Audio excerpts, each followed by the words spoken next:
जिला शिक्षा एवं प्रशिक्षण संस्थान आगरा में राज्य शैक्षिक अनुसंधान एवं प्रशिक्षण परिषद उत्तर प्रदेश लखनऊ के तत्वावधान में उच्च प्राथमिक स्तरीय गणित विषय के शिक्षकों का रिमीडियल टीचिंग प्रशिक्षण कार्यक्रम 30 जनवरी से शुरू हुआ। इस कार्यशाला का शुभारंभ परम आदरणीय डॉक्टर पूजा गुप्ता IAS व परम आदरणीय उप शिक्षा निदेशक महोदय डॉक्टर इंद्र प्रकाश सिंह सोलंकी ने सरस्वती जी की प्रतिमा पर माल्यार्पण एवं दीप प्रज्वलन कर किया। इस अवसर पर बोलते हुए डॉक्टर पूजा गुप्ता जी ने कहा कि शिक्षक बच्चों के भविष्य के निर्माता हैं, अतः हमें अपना कार्य इस प्रकार करना चाहिए कि जन समुदाय हमारे कार्यों से प्रभावित हो, बल्कि हमारा उदाहरण आदर्श शिक्षक के रूप में हो। जिला शिक्षा एवं प्रशिक्षण संस्थान के प्राचार्य व उप शिक्षा निदेशक महोदय डॉक्टर इंद्र प्रकाश सिंह सोलंकी जी ने बताया कि बच्चों के लर्निंग गैप को पूरा करने के लिए उपचारात्मक शिक्षण उच्च प्राथमिक स्तर पर जनपद के प्रत्येक उच्च प्राथमिक विद्यालय के एक शिक्षक को दिया जाना है। जनपद के कुल 870 शिक्षकों का रिमीडियल टीचिंग प्रशिक्षण कराया जाएगा। इस कार्यशाला का संचालन प्रवक्ता डॉक्टर मनोज कुमार बासणे जी ने किया। इस अवसर पर प्रशिक्षण प्रभारी यशपाल जी, सत्यपाल सिंह संदर्भदाता व राज्य पुरस्कार प्राप्त शिक्षक सुमित गौतम जी संदर्भदाता, अंजलि जैन जी संदर्भदाता व आनंद कमल जी संदर्भदाता सहित डाइट की समस्त स्टाफ उपस्थित रहा। हमारी संस्कृति में शिक्षकों का दर्जा बहुत ऊपर है, इतना ऊपर है कि भगवान के तुल्य है।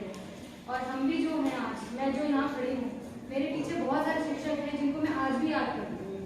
और आप लोग यहाँ आए हैं, रेमिडियल ट्रेनिंग के लिए आए हैं, आप लोगों का इम्पोर्टेंस और भी बढ़ जाता है, क्योंकि जैसे सर ने कहा, कमजोर के साथ कोई नहीं होता। जो ऑलरेडी इंटेलिजेंट है, ऑलरेडी अच्छा है, जिसके पास कोचिंग की फैसिलिटी है, ट्यूशन की फैसिलिटी है, उसके लिए तो सब कुछ है। और उस बच्चे का क्या, जिसके पास बेसिक पढ़ाने वाला, समझाने वाला भी कोई नहीं है, माँ बाप भी पढ़े लिखे नहीं है, घर में कोई भी नहीं है। तो आप लोग 3 दिन के इस ट्रेनिंग करिकुलम में आए, इतने खराब मौसम में अटेंडेंस बहुत अच्छी है। और मैं देख रही हूँ कि हर उम्र के लोग, हर तबके के लोग यहाँ बैठे हैं, ये भी बहुत खुशी की बात है।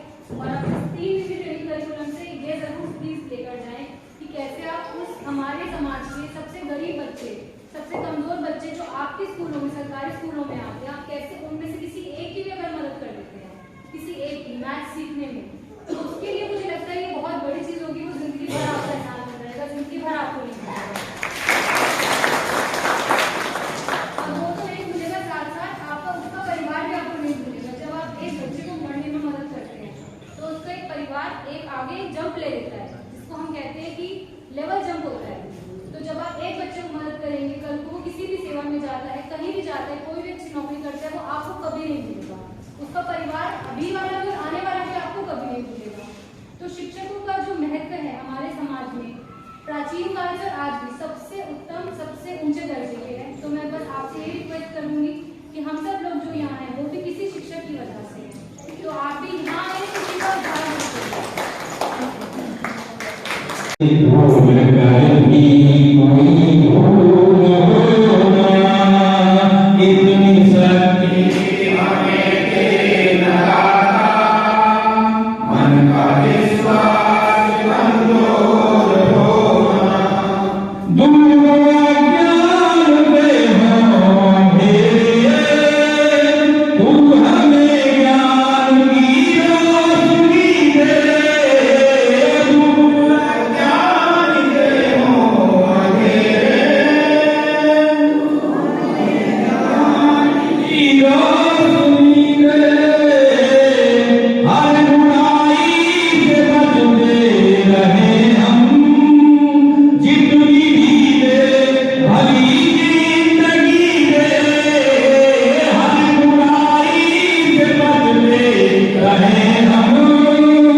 इसके अलावा भी कंडीशन ये होती है कि जैसे ये वाला और ये वाला, अब 8 कोणों की स्थिति होगी। इसके यहाँ शीर्षाभिमुख कोण भी बनते हैं। देखिए शीर्षाभिमुख कोण सीधी परिभाषा है, जब दो रेखाएं प्रतिच्छेद करती हैं 4 कोण बनते हैं। ठीक है, शीर्षाभिमुख की बात करें तो ये वाला और ये वाला, और शीर्षाभिमुख कोण हमेशा बराबर होते हैं, वर्टिकली अपोजिट, यानी ये वाला पूरी संयुक्त आकृति की जो वो है क्षेत्रफल है वो हो गया a प्लस बी का whole square. a plus b का होल स्क्वायर बराबर इसके अंदर जो जो वर्ग दिए हुए हैं उनका क्षेत्रफल और जो जो आयत दिए उनका क्षेत्रफल के योग के बराबर होना चाहिए। तो ये भुजा हमने a मानी थी तो इसका क्षेत्रफल a स्क्वायर, ये a स्क्वायर हो गया, और ये भुजा हमने b मानी थी तो इसका क्षेत्रफल होगा b स्क्वायर। तो a square plus b square, ये a और b, इसका क्षेत्रफल a b और इसका भी क्षेत्रफल a b। तो a square plus b square plus 2ab, ये हो गया। आप ऐसे भी बच्चों को दिखा सकते हैं, और इसका मॉडल में लेके आए हैं बना कर आपको।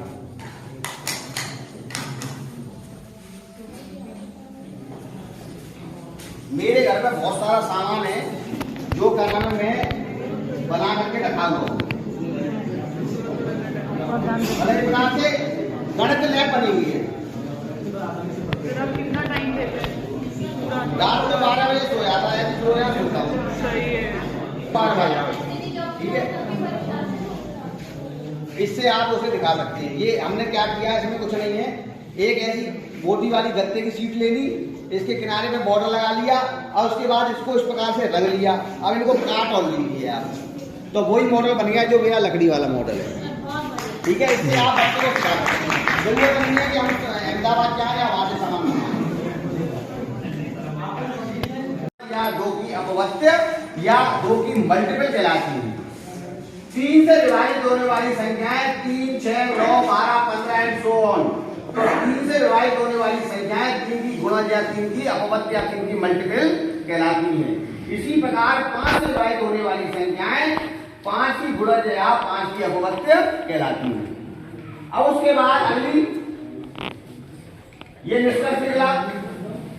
अब आप जो आपने अभी गुणज या मल्टीपल या अपवत्य निकाले उसका क्या निष्कर्ष है? पहला निष्कर्ष, किसी संख्या का प्रत्येक अपवत्य उस संख्या से बड़ा या उसके बराबर होता है। आप देख लीजिए होता है कि नहीं होता है। क्यों नहीं होता? या तो बराबर होगा या बड़ा होगा। दूसरा निष्कर्ष, किसी संख्या का सबसे छोटा अपवत्य स्वयं वह संख्या होती है, सबसे छोटा अपवत्य, ठीक। अगला, किसी संख्या के अपवत्यों की संख्या असीमित होती है, ये निष्कर्ष। एक और निष्कर्ष, किसी संख्या का सबसे बड़ा अपवत्य ज्ञात नहीं किया जा सकता है।